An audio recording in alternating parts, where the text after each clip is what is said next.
सोन्याच्या दुकानात चोरी करणारा सराईत चोरटा अटक. 90,000 रुपये किमतीचा मुद्देमाल हस्तगत. स्थानिक गुन्हे अन्वेषण शाखा सांगली यांची कारवाई. दिनांक 18 जुलै 2024 रोजी स्थानिक गुन्हे अन्वेषण शाखेकडील सहाय्यक पोलीस निरीक्षक पंकज पवार यांचे पथकातील police head constable Sagar Lavate यांना गोपनीय बातमीदारामार्फत माहिती मिळाली की अब्रार हुसेन बेग राहणार कुडची हा चोरीतील सोने विक्री करण्याकरता कुपवाड फाटा येथे येणार आहे.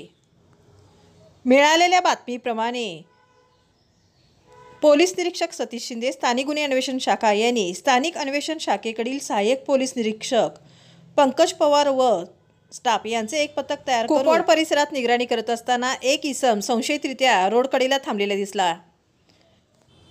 त्याच्या बातमीप्रमाणे संशय आल्याने त्यास सहाय्यक पोलीस निरीक्षक पंकज पवार व पथकाने ताब्यात घेऊन त्याच्याकडे चौकशी केली असता नाव अब्रार हुसेन गुलाब रसूल बेग, वय वर्ष 30, राहणार कुडची, तालुका रायबाग, जिल्हा बेळगाव, राज्य कर्नाटक असे असल्याचे समजले. पंचासमक्ष त्याची अंगझडती घेतली असता त्याच्या पॅन्टच्या पाठीमागील उजव्या खिशात सोन्याची पाटली मिळून आली. ही पाटली त्याने काही दिवसापूर्वी शिराळा तालुक्यातील शेडगेवाडी गावातील सोन्याच्या दुकानातून चोरी केलेली असल्याची कबुली दिली.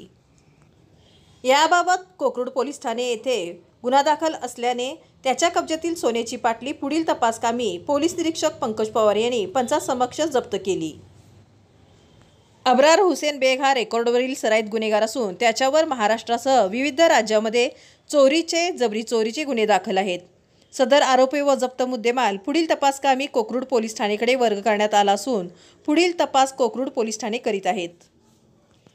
सदरची कारवाई पोलीस निरीक्षक सतीश शिंदे, सहाय्यक पोलीस निरीक्षक पंकज पवार, पोलीस उपनिरीक्षक Kumar Patil, police head constable Sagar Lavate, Daryappa Bandgar, Amar Narale, police Naik Udaysingh Mali, स्थानिक गुन्हे अन्वेषण शाखा सांगली यांनी केलेली आहे.